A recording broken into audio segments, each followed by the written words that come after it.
नमस्कार, मेरा नाम सदंजड़। आप देख रहे हैं एक न्यूज़ 24। हमारे साथ बातचीत करने के लिए CPI-ML कोटे से विधायक हैं अमरजीत कुशवाहा, जो कि महागठबंधन के 40 सीटों के ऊपर यहाँ चुनाव लड़ रही है, जिसमें कि CPI-ML को 3 सीट मिला है, नालंदा, काराकाट और आरा। इसी चीज़ को लेकर हम इनसे बातचीत करेंगे। अमरजीत जी, आप काफ़ी क्षेत्र में रहे हैं, स्टार प्रचारक भी हैं, क्या रुख है आप लोगों की? हवा किस? नहीं, इस बार हवा जो है बदला हुआ है और पूरे देश में भी जो माहौल है, जी बिहार में भी उससे भी बढ़िया माहौल विपक्ष के लिए है, इंडिया गठबंधन के लिए है। और हम लोग देख रहे हैं कि मोदी जी के 10 साल के कार्यकाल से, भाजपा के 10 साल के कार्यकाल से जो उन्होंने जनता के बीच वादा किया था, उस वादा के पूरा करने में जो उनकी असफलता रही है, इसको लेकर भारी विरोध है। चाहे वो नौकरी का सवाल हो 2 करोड़, या महंगाई का सवाल हो, या काला धन लाने का प्रश्न हो, किसानों के फसल की कीमत का सवाल हो, इस सब बिंदुओं पर लोग इस बार एकत्रित हो रहे हैं और मोदी जी से हिसाब कर रहे हैं। और भीतर भीतर एक आंधी चल रही है जो मोदी के और एनडीए को हराने के लिए काम कर रही है। इसका असर हम लोग इन क्षेत्रों में भी, बिहार में भी देख रहे हैं। आप नालंदा, काराकाट और आरा, नालंदा, काराकाट से आप चुनाव लड़ रहे हैं। 3 जगह आपके प्रत्याशी खड़े हैं। काराकाट की अगर हम बात करते हैं, जिस तरीके से पवन सिंह मैदान में हैं, उपेंद्र कुशवाहा हैं और आपके भी प्रत्याशी हैं, क्या वहाँ त्रिकोणीय समीकरण बन चुका है? वहाँ हमारा जो उम्मीदवार हैं राजाराम सिंह, जो महागठबंधन के काराकाट में, वो एक तरफा चुनाव जीत रहे हैं। वहाँ उनके साथ किसी की ठीक से लड़ाई नहीं है और हम समझ रहे हैं कि एक रिकॉर्ड मतों से वहाँ वो जीतेंगे।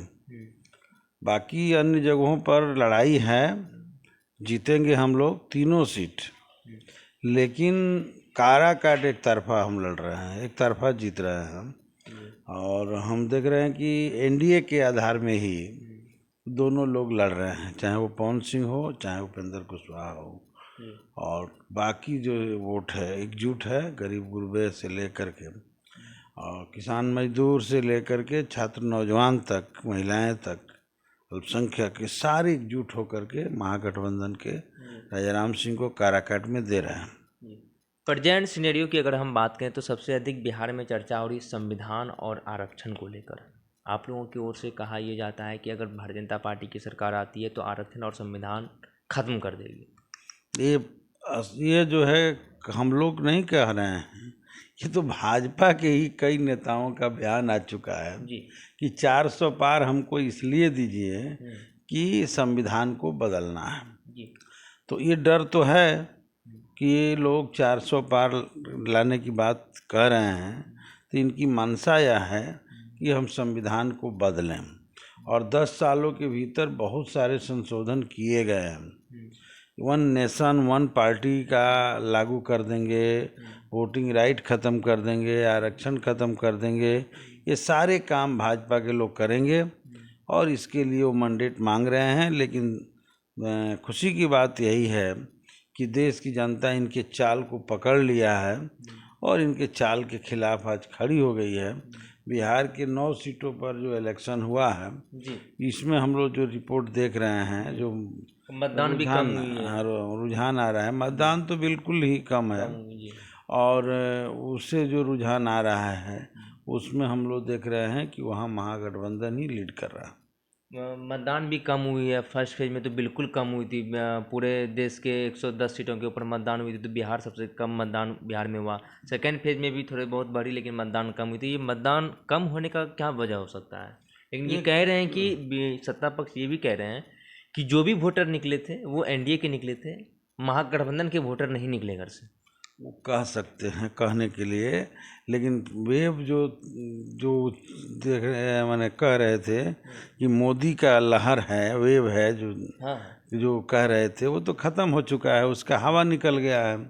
और उनको था कि राम मंदिर के नाम पर हम बिहार की जनता से इस बार, चाहे देश की जनता से, वोट ले लेंगे। तो उसका भी हवा निकल गया है। जितने मुद्दे लेकर के सामने आए सब फ्लॉप शो साबित हुआ। इसलिए हुआ कि इतना ना झूठ बोलने वाले हमारे देश के प्रधानमंत्री जी हैं कि इनके बातों पर अब किसी को यकीन नहीं रह गया है।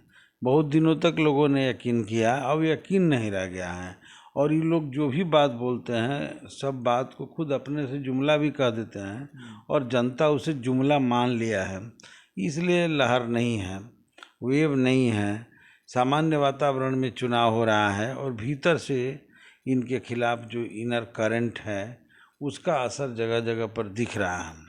तो कह सकते हैं कि मेरा वोटर, हम कह सकते हैं कि मेरा वोटर है, ये कोई पैमाना नहीं हुआ। मतदान का कम होना ही सरकार के प्रति निराशा का घोतक है, सरकार के कार्यों के प्रति निराशा का घोतक है। इसलिए लोग, मतदाता बहुत निराश हैं और इसलिए उस तवर के साथ मतदान नहीं कर रहे हैं। तो ये तो मोदी जी के नाकामी का ही परिणाम है। अमरजीत जी, मुद्दा तो कई बनाए गए, लेकिन आप लोग अड़िग रहे रोजगार को लेकर और महंगाई को लेकर। अभी तक आप लोग अड़िग हैं।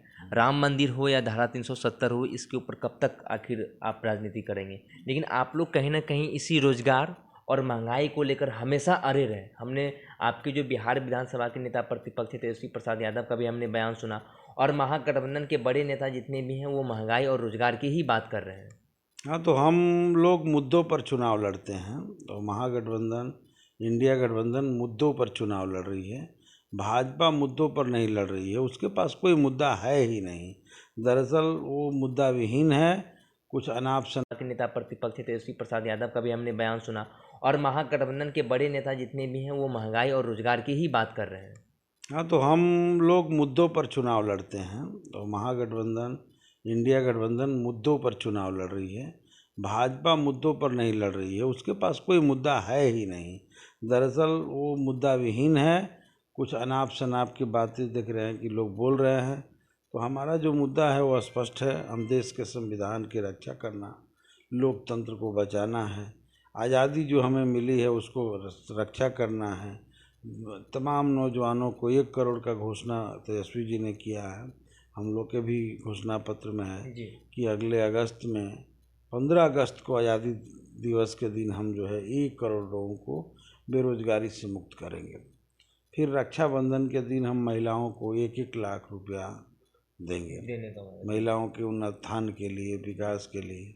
ये हमारा महागठबंधन ने घोषणा किया है कि हम 200 यूनिट बिजली फ्री लोगों को देंगे। तो ये बड़ी बात है। माने आज हम देखते हैं कि गरीबों के घर में जो बिजलियां जल रही है, एक अचानक सामूहिक काट दिया जाता है। पूरा गांव टोला अंधेरा हो जाता है। लोग बिल नहीं चुका पाते हैं, बिल फर्जी आते हैं, बड़े पैमाने पर आते हैं, नहीं देने पर काट दिया जाता है। तो ये काम तो बहुत ज़रूरी है। अगर हो जाता है 200 यूनिट, तो मुझे लगता है कि समाज के 70-80% लोग ऐसे हैं जिनको बिजली का खर्चा ही नहीं लगेगा। और आज बिजली बहुत ज़रूरी चीज़ थी। तो महागठबंधन का ही घोषणा है। और किसानों के फसल का कीमत बढ़ाना, किसानों का कर्जा माफ़ कर देना, ये जो महिलाएं कर्जा ली है वो सब को भी माफ़ करना, ये सब मुद्दा है। और सिंचाई है, कमाई है, दवाई है, कार्रवाई है, सुनवाई है, ये सब जो नारा रहा है हम लोग का जनता के सवालों पर, उसी पर चुनाव लड़ना है। और जनता आज इन्हीं मुद्दों पर वोट दे रही है। आप सुन रहे थे CPI-ML के विधायक अमरजीत कुशवाहा को। इन्होंने साफ तौर पर कहा कि काराकाट और नालंदा और आरा जो हमारे प्रत्याशी लड़ रहे हैं, हालांकि ये 40 सीटों के ऊपर तैयारी कर रहे हैं और स्टार प्रचारक भी हैं और हर क्षेत्र में जा रहे हैं, लोगों से मत देने के लिए अपील भी कर रहे हैं। और इन्होंने कहा कि इस बार कुछ ना कुछ परिवर्तन जरूर देखने को मिलेगा।